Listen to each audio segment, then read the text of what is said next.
ಒಂದು ಕಡೆ ಸರ್ಕಾರ ಹೇಳ್ತಾರೆ 80% ರೈತರು ಬಿಡದಿ ಟೌನ್ಶಿಪ್ಗೆ ಅನುಮತಿನ ಕೊಟ್ಟಿದ್ದಾರೆ ಅಂತ ಹೇಳ್ತಾರೆ. ಆದರೆ ವಾಸ್ತವಿಕ ಸತ್ಯ ಏನಪ್ಪಾ ಅಂತ ಹೇಳಿದ್ರೆ 70-80% ರೈತರು ಇದಕ್ಕೆ ವಿರೋಧವನ್ನು ವ್ಯಕ್ತಪಡಿಸ್ತಾ ಇದ್ದಾರೆ.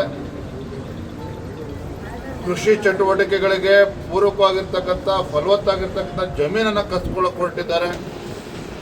ಹಾಗಾಗಿ ಸಹಜವಾಗಿಯೇ ಇವತ್ತು ರೈತರು ಆಕ್ರೋಶ ವ್ಯಕ್ತಪಡಿಸ್ತಾ ಇರುವಂಥದ್ದು. ಹಾಗಾಗಿ ನಾನು ತಮ್ಮ ಮುಖೇನ ರಾಜ್ಯದ ಮುಖ್ಯಮಂತ್ರಿಗಳಿಗೆ ಆಗ್ರಹ ಪಡಿಸ್ತೇನೆ,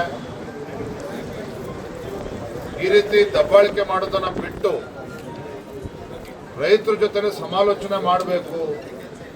ಈ ರೀತಿ ರೈತರನ್ನ ಒಕ್ಕಲೆಬ್ಬಿಸುವಂತ ಕೆಲಸಕ್ಕೆ ಕೈ ಹಾಕಬಾರ್ದು ರಾಜ್ಯ ಸರ್ಕಾರ ಅಂತೇಳಿ ಮತ್ತೊಮ್ಮೆ ನಾನು ಸಂದರ್ಭ ಆಗ್ರಹ ಪಡಿಸ್ತೇನೆ. ಈ ಸೆಷನಲ್ಲಿ ಚರ್ಚೆ ಆಗುತ್ತೆ ಸರ್? ನಿಶ್ಚಿತವಾಗಿ ಚರ್ಚೆ ಆಗ್ತದೆ. ಸರ್ಕಾರ ತಾನು ಮಾಡಿದ್ದೆಲ್ಲ ಸರಿ ಎನ್ನುವ ಧೋರಣೆಯನ್ನು ಅನುಸರಿಸ್ತಾ ಇದ್ದಾರೆ. ಇದು ಸಮಗ್ರವಾಗಿ ಚರ್ಚೆ ಆಗಲೇಬೇಕು. ಸದನದಲ್ಲೂ ಕೂಡ ಚರ್ಚೆ ಮಾಡ್ತಾರೆ. ಮುಖ್ಯವಾಗಿ ಬಿಜೆಪಿ ಸಕ್ರಿಯವಾಗಿ ಈ ಒಂದು ಹೋರಾಟದಲ್ಲಿ ಹಿಡಿತಾ ಇಲ್ಲ ಅನ್ನೋದು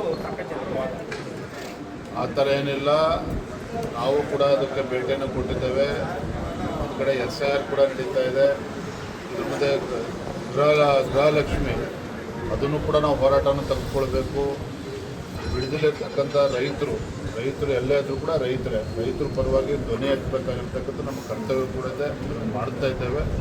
ಹೋರಾಟವನ್ನು ಕೂಡ ರೂಪಿಸ್ತೇವೆ. ನಿಮ್ಮ ಪಾರ್ಟಿಯಲ್ಲಿ ಅಡ್ಡ ಮತದಾನ ಗೊಂದಲ ಮುಕ್ತಾಯ ಆಯ್ತು ಸರ್? ಎಲ್ಲ ಮುಕ್ತಾಯ ಆಗಿದೆ ಸರ್. ಈಗ DVS ಅವ್ರದ್ದು ಒಂದು ಆಡಿಯೋ ಬಂದಿತ್ತು, ಅದಕ್ಕೇನು ಸ್ಪಷ್ಟೀಕರಣ? ಸ್ವತಃ DV ಸದಾನಂದ ಗೌಡ್ರೆ ಹಿರಿಯರು ಅವರೇ ಹೇಳಿಕೆಯನ್ನು ಕೊಟ್ಟಿದ್ದಾರೆ. ಅದು ನನ್ನ ವಾಯ್ಸ್ ರೆಕಾರ್ಡಿಂಗ್ ಅಲ್ಲ ಅನ್ನೋ ಮಾತನ್ನು ಅವರೇ ಸ್ಪಷ್ಟಪಡಿಸಿದ್ದಾರೆ. ಅಲ್ಲ, ಏನಕ್ಕೆ ನಿಮ್ಮ ಪಾರ್ಟಿಯಲ್ಲಿ ಈ ಥರ ಗೊಂದಲಗಳು?